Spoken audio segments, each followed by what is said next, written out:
On va donc commencer peut-être euh, tout d'abord par un mot de bienvenue, bien sûr. On est très heureux de vous accueillir tous ici, euh, physiquement, à Isieux. C'est très important pour nous d'avoir comment dire, un auditoire hein, qui soit présent physiquement. Même si, bien sûr, ceux qui sont à distance, on leur souhaite aussi la bienvenue. Mais ce n'est pas tout à fait pareil. On espère simplement qu'ils tireront eux aussi un bénéfice de ce qu'ils verront. Alors nous sommes contents surtout parce que vous pouvez mesurer, les étudiants, ceux qui ne connaissent pas encore Isieux, les intervenants notamment, ce qu'est Isieux. Hein. Et c'est vrai qu'on peut en parler, on peut gloser beaucoup sur la beauté du site, etc. Mais tant qu'on ne l'a pas vu, on ne peut pas vraiment prendre la mesure de cette beauté et de ce qu'elle représente par rapport à l'histoire d'Isieux. La charge émotionnelle qu'elle confère au lieu. Voilà. Donc ça, c'est vrai qu'on est particulièrement heureux de vous accueillir ici aussi pour ça. Alors, depuis 2016, et avec une seule interruption en 2020 à cause de la Covid, un séminaire commun au Master 2 de droit pénal des universités de Poitiers et de Lyon 3 s'est tenu à la maison d'Isieux régulièrement. L'objet étant d'étudier les procès contemporains pour génocide, crimes contre l'humanité et crimes de guerre en relation avec la question mémorielle. Ça, c'est l'objet.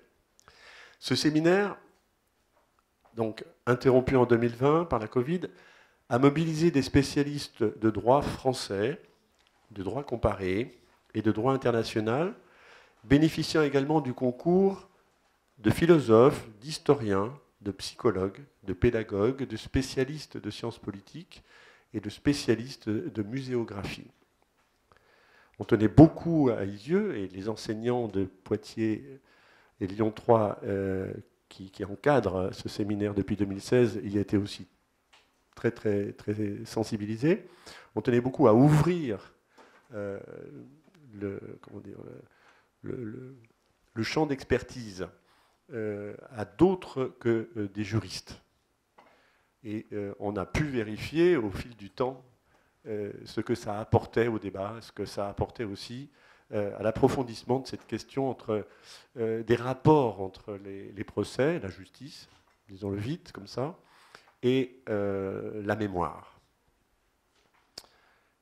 Ce séminaire a donc permis à 200 étudiants au total, hein, quand on fait le bilan, c'est pas mal, de travailler donc une semaine tous depuis 2016, une semaine par an, sur une thématique dont l'approche a été renouvelée chaque année, et parallèlement de découvrir aussi, bien sûr, l'histoire de la Maison d'Isieux, la construction de la mémoire de la rafle du 6 avril 1944 et le rôle des procès dans ce processus.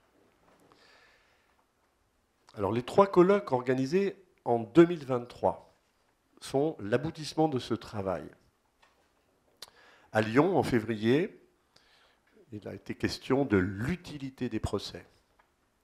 À Poitiers, en mars, il a été question des limites des procès pour la mémoire des crimes de masse.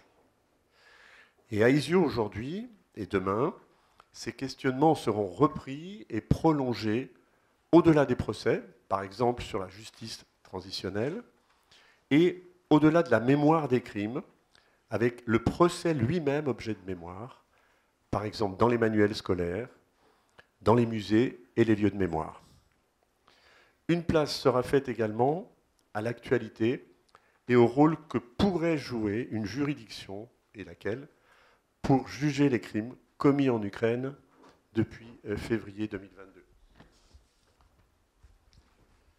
Je terminerai cette introduction en soulignant le fait que ce travail de longue haleine, entrepris en 2016 par les enseignants-chercheurs de Poitiers et de Lyon 3 avec leurs étudiants, et à Isieux, trouvera un aboutissement au-delà de ce colloque en 3 actes.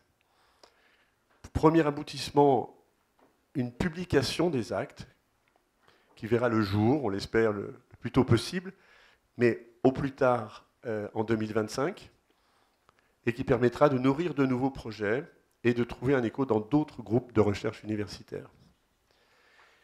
Et puis, deuxième aboutissement, et celui-là il est déjà en marche activement, à la Maison d'Isieux, ce séminaire a permis, parallèlement à sa tenue, donc chaque année, de créer une base de données grâce au travail d'étudiants de Poitiers, sous la conduite de Bernadette Aubert. Et cette base de données est accessible sur une dalle tactile, vous la verrez pour ceux qui sont aujourd'hui ici, dans l'exposition permanente. Et elle présente un certain nombre de cas de pays où ont lieu des crimes de masse depuis le début du XXe siècle, et du rôle que la justice a joué ou n'a pas joué pour répondre à la demande sociale dans ces pays, de lutter contre l'impunité de leurs auteurs, et enfin d'établir la réalité des crimes en donnant droit à des réparations matérielles ou symboliques des victimes. Une vingtaine de cas est présenté, je ne vais pas tous les citer, mais je voudrais que vous voyez que c'est quelque chose qui a déjà une existence et qui s'intéresse à des cas très différents. Par exemple, en Europe, le cas de l'ex-Yougoslavie. En Asie, le cas de l'Arménie, le cas de Myanmar. En Amérique, le cas de l'Argentine, de la Colombie.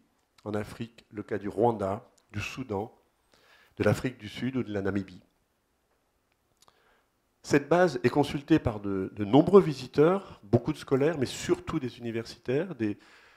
On reçoit chaque année des centaines de fonctionnaires détenteurs d'autorité, donc des commissaires de police, des officiers de police, une délégation de diplomates de l'ONU qui vient chaque année de Genève,